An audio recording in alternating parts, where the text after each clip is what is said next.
And we're starting, as we said, from the positive emotions. And for that, I want to share with you a quote. It's a quote by the great mystic Yogananda.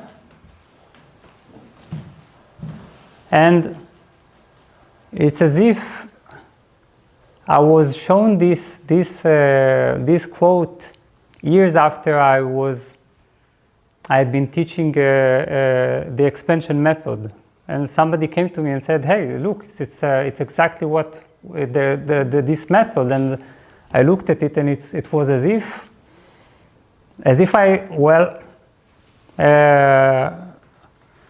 it was transmitted to me telepathically when I when I created this simple method. So I want you to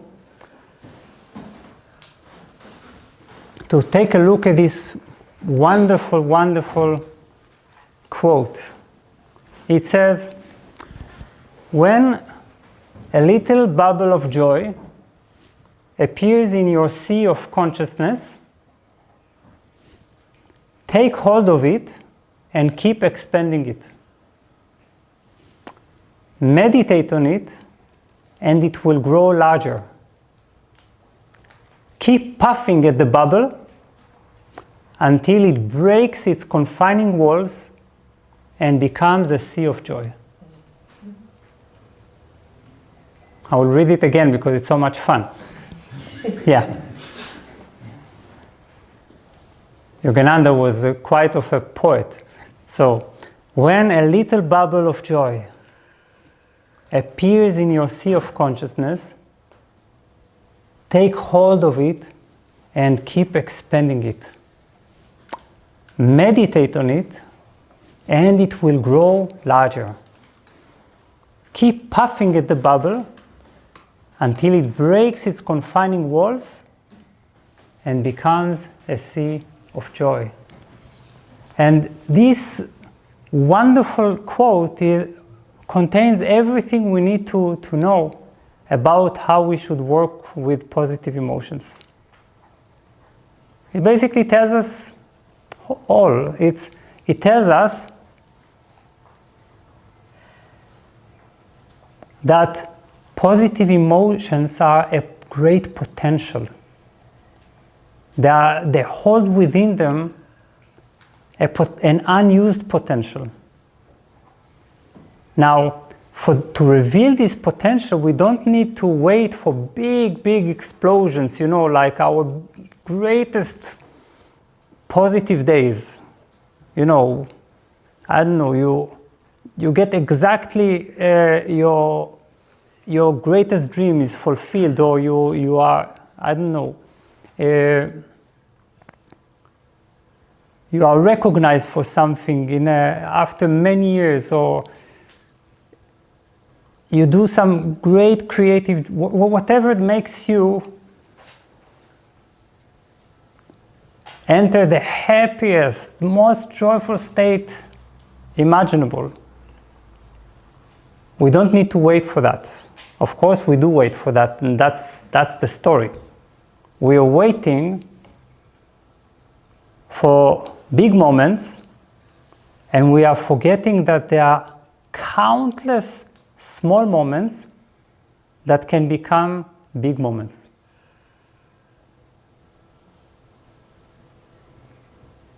And when you begin to look at life in this way, you realize that bubbles of joy can become a sea of joy.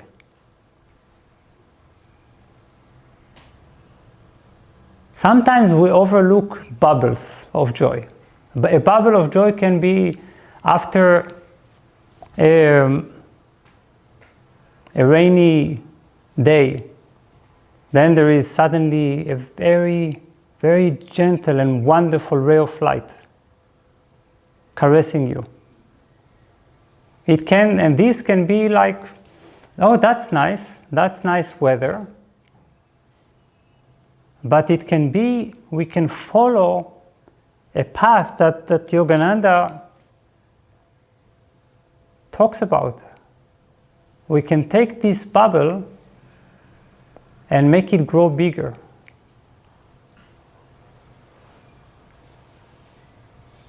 We don't have to wait. Even small moments, you just walk and a certain music comes from one corner, a music that reminds you of something, or that is a song that makes your being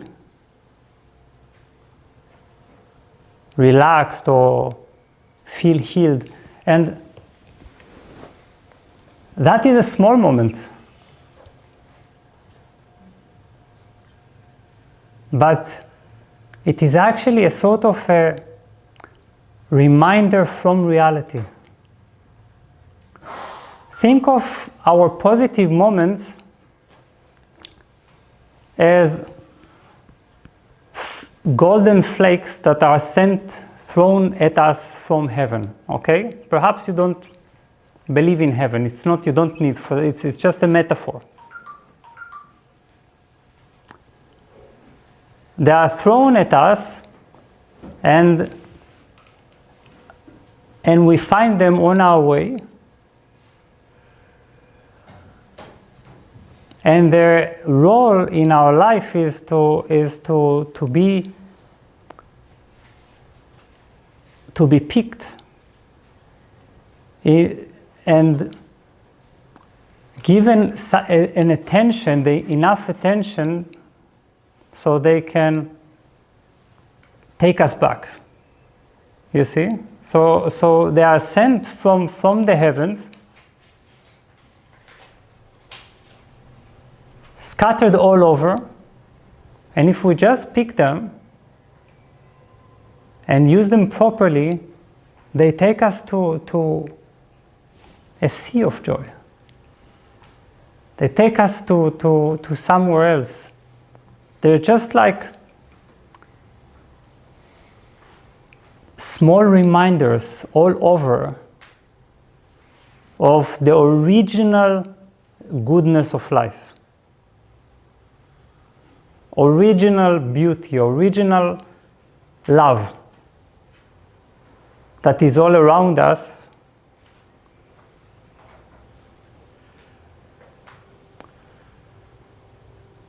But it is up to us if we keep them small and forgettable, or we give them enough attention so they grow. So the whole thing is how much consciousness we give at that moment. Take hold of it, keep expanding it, meaning with your power of visualization, your intention, use it as a spark that is going to lead you to a big sun, you see? Or as one drop of water that holds the whole ocean in it. You let it grow, and grow and grow and grow infinitely until it breaks. And when it breaks, it takes you somewhere else. It's the small positive moment serves you like a key. It takes you to your real nature and to the nature of the cosmos, the nature of life.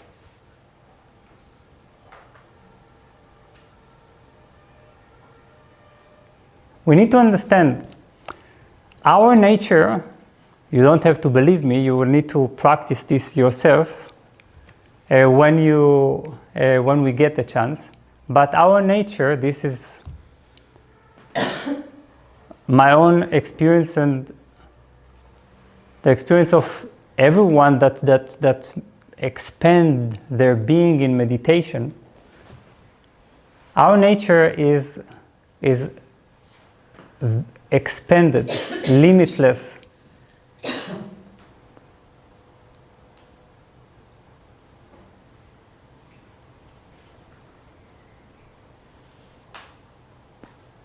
And then when we get any kind of positive moment, it's like a reminder of this nature. Why? Because a positive moment allows our being to spread and broaden. There is a researcher in the stream of positive psychology that speaks of. She has researched what she calls the broadening effect of positive emotions, and there is a reason. Positive emotions immediately make our being move from contraction to expansion. It allows our being to soften and to begin to spread. It's like we're allowing ourselves to open up. And we all know this sense of opening up. But what if we took this opening up and opened up even more? Then that would consciously lead us to this nature of limitlessness.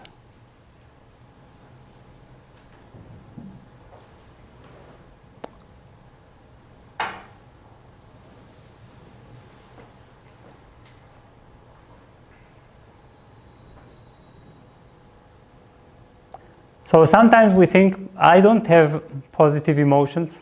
I remember I used to, when I gave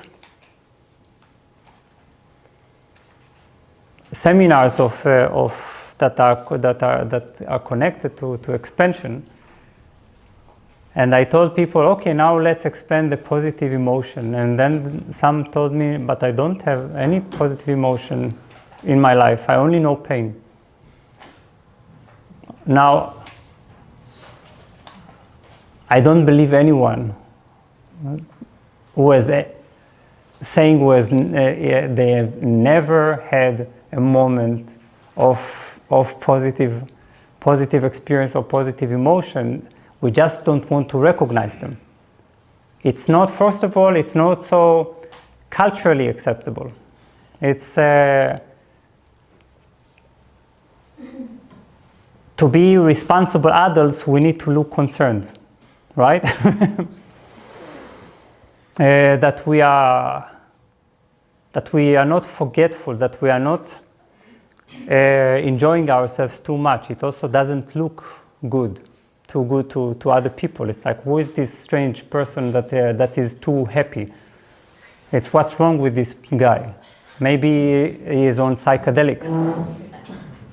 Maybe something is wrong in his head. Sometimes I walk on the street, and one of the moments that make me really happy are moments when I see someone just smiling to themselves, and not such situations in which a moment later I realize that they are smiling because they talk to people on the phone, but they are just walking and they seem content. They seem in the moment. It looks like magic. It looks like a disruption in the human world, and it makes me so happy. And because it's so beautiful. It's so beautiful to see someone allowing themselves the joy that is obviously culturally not so acceptable. But we have also psychological resistance. We tend to think that if, as I said at the beginning, if we are overjoyed, we neglect our problems. We don't take care. It's something horrible might wait around the corner. Right? Just waiting to strike us and to shock us So if we are too happy, we are not prepared. True? That's something in our subconscious. It tells us, hey, don't be too happy.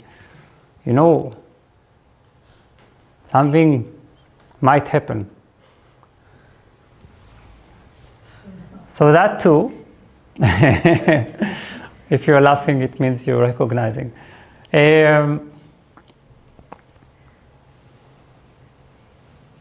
So negative emotions, they have much better reputation, PR. They market themselves very well. And again, they have the support of the big world, like the news. This is what we are told, that the world is in trouble. That's why, sometimes people raise their hands and tell me, the world is really deteriorating. Things are becoming more and more horrible. What shall we do with this horrifying predicament of the world? And it's like, what are you talking about? The world has always had problems.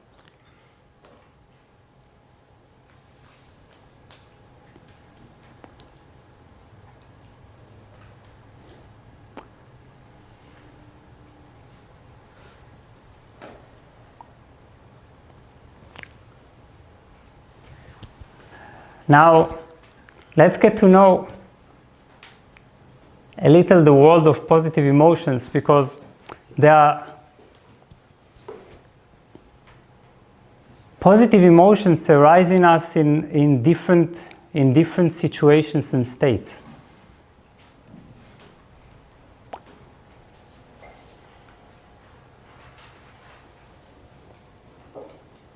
These bubbles of joy. They come, and in most situations, this kind of positive emotions are caused by something.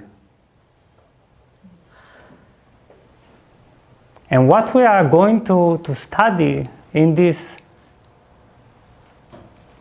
weekend is how to begin to be less and less dependent on fleeting moments. So we have emotions that are triggered by positive events or interactions, right? Somebody comes to us in this workshop and caresses us and says, wow, you're so beautiful, and we feel great. We feel something is spreading in us, expanding, we are opening up, right? That happens. We have a wonderful love making, or our child tells us something really touching, or whatever.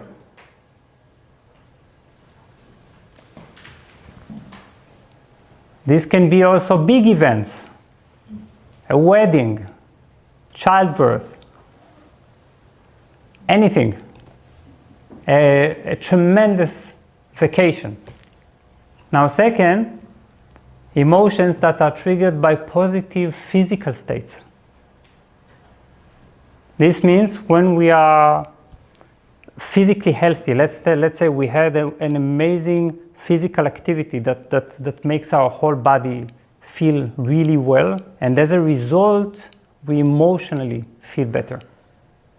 Or we go to nature, and physically we feel better. It affects our emotions.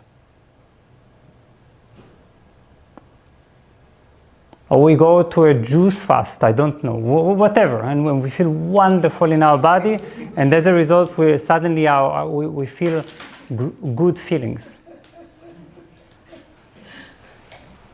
Yeah. Juice fast tends to make you hungry but happy. So,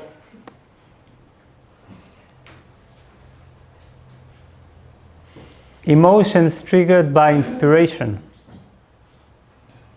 We can read about or watch the story of a very inspiring story, or some quote like this that we read, and we suddenly feel that something in us is expanding, is stretching, is opening up. So, and sometimes it's just looking at a video of somebody doing something really great that brings us to tears. Emotions that appear as a result of relief and ending of difficult times or challenge. It can be like in a very, very difficult state in our life, but then difficult states tend to also come to an end. Now, when they come to an end, there can be such a relief. It's the feeling of there's quietude after the storm. And this relaxation, this peace can be a happy state. Emotions that appear as a result of victory or achievement. You have conquered the mountain, the peak of the mountain. You have managed to do something extraordinary. You are very satisfied. You feel wonderful. Emotions that are triggered by memory. I think of something wonderful, and if I don't let the thought, oh, life was so great and now it's less, or something like now I'm missing something, because if I do that, that's over, then emotions arise from this memory.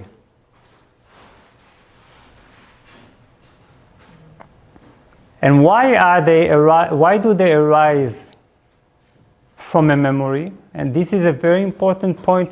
Please remember that. Please have this as a memory. Why do they arise from memory? It's because every memory lives in us. This sounds like a cliche, but usually we don't tend to believe that positive emotions from the past live in us. I always get people come to me and tell me, I had a wonderful spiritual experience when I was 19, but then it was over and that's it. And it was just so it was just an experience. And I tell them it wasn't just an experience. Why, when you had a trauma at the age of 7, you immediately accept that you carry it with you all your life? It's obvious, right? Everyone says, yeah, I had a trauma when I was 7, and ever since it affected my relationships and it's, I feel it's still in me. But when they speak of wonderful moments, they say, yeah, but it was an experience. It was a wonderful experience, but it was over. Why? No, this is not true. This is a positive trauma. You see, you had a positive trauma.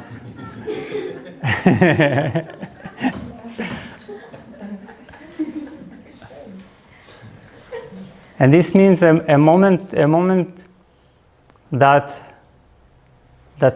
penetrated your being and is now alive in your cells, and you can easily tap into it.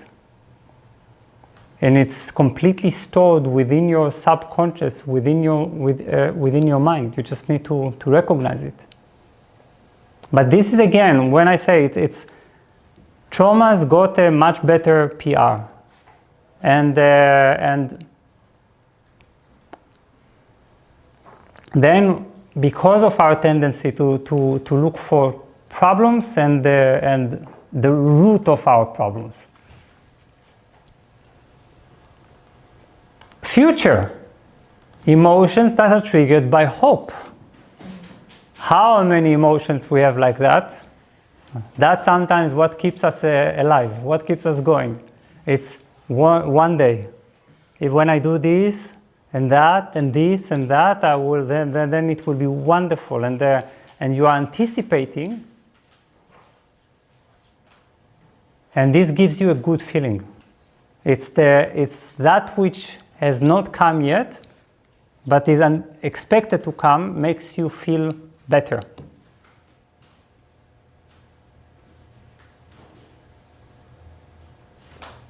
Now, all of these are memories that are positive emotions that are completely triggered. You see? They come as a result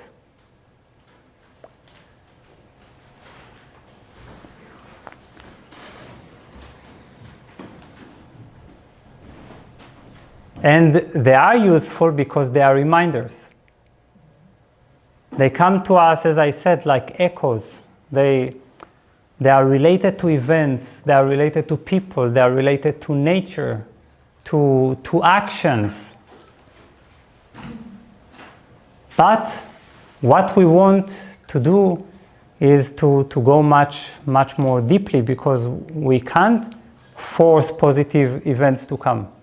We try, but positive emotions need to also come from us. And we can be producers of positive emotions. We can give birth to positive emotions, to bubbles of joy. So there are two options. One is positive emotions that come to us, and then we need to keep puffing at the bubble,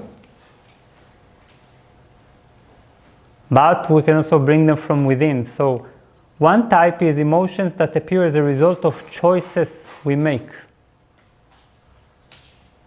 Choices, for example, if I choose to let go, if I choose to love, if I choose to follow my truth. This gives me, this can create in me as emotions that are the results of my right choice, my loyalty to my nature. Going even more deeply, emotions that appear as a result of transformation of negative emotions. Which means that I work with negativity, I transform it completely, and as a result of my work,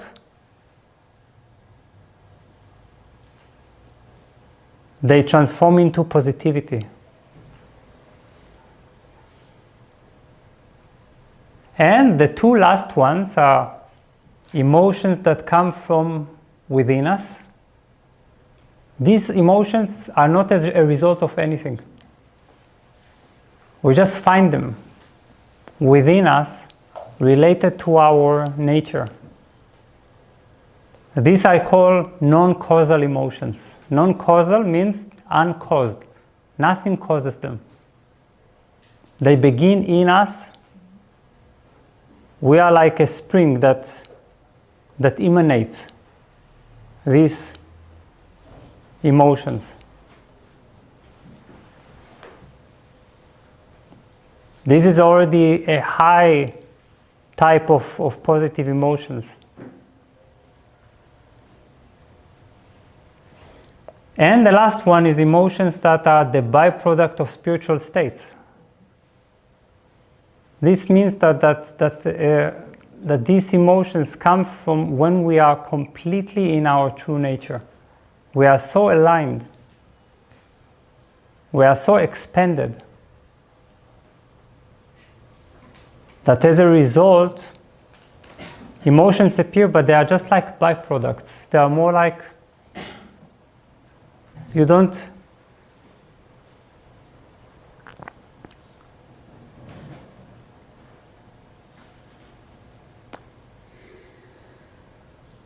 experience them as the center, but just as the overflow, the outpouring of your own being.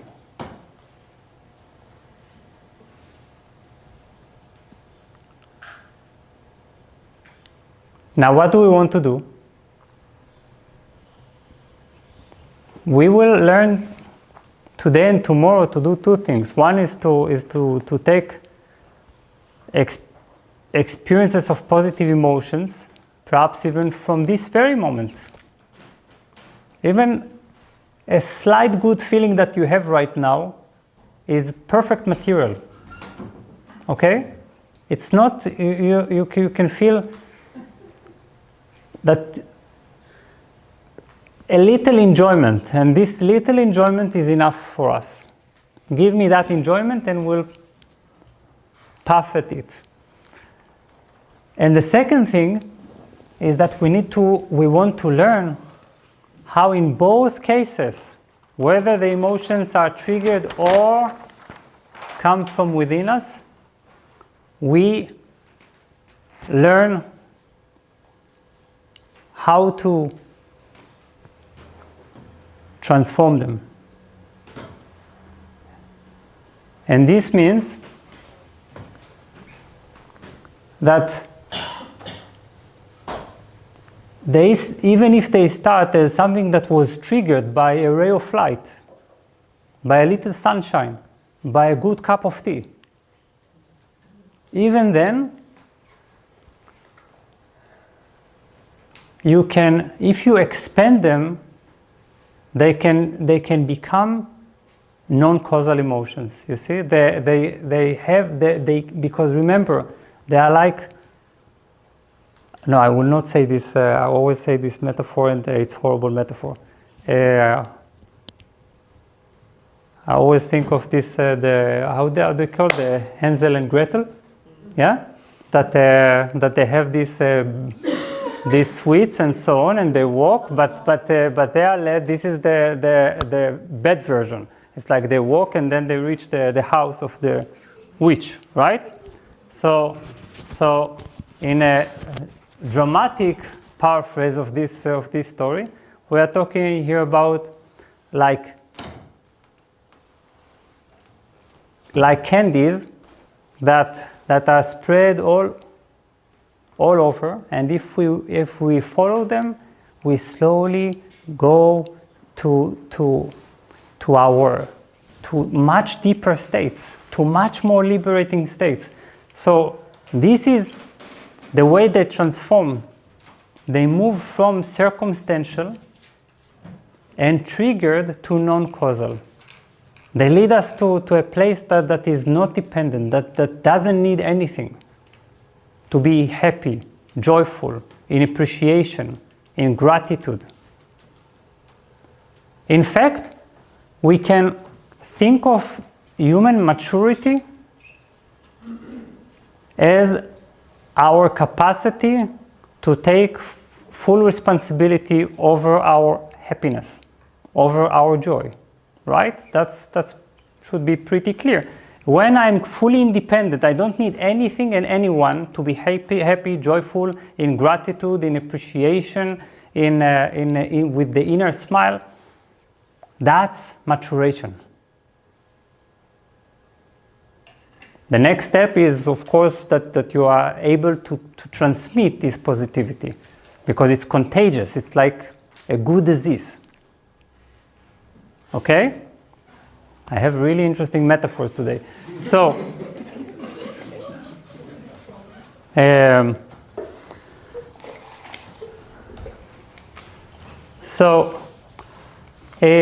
second is from happiness to bliss. What makes us feel good can make us feel happy. What makes us feel happy can lead us eventually to bliss. Bliss is happiness that is unconditional. Bliss is a state when your happiness has nothing to do with the world. It doesn't matter what's going to happen. It doesn't matter where you are right now. It is untouched happiness, unchanging type of happiness. This is bliss. 3, from emotion to consciousness. Now, perhaps you will not understand everything that I say right now. That is okay. You will understand by the end of the weekend. I promise you will understand through experience too. But from emotion to consciousness, because positive emotions, they start as emotions, feelings that we have in the body. But the more we work on them, they transform into consciousness. They lead us to heightened or broadened states of awareness,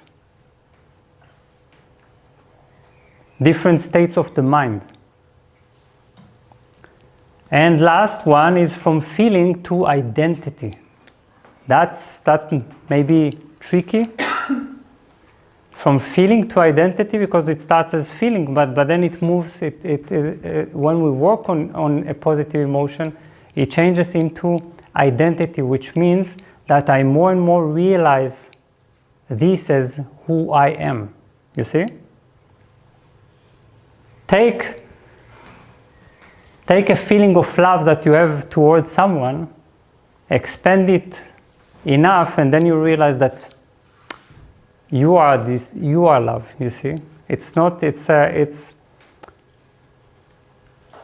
the positive emotion pointed out at who you are. Pointed at who you are. It wanted to show you yourself, your true nature, your memory of yourself. So whenever you have a ray of light warming your body, whenever you have someone caressing you, whenever you have relaxation in nature, these are all reminders. We just need to pick them.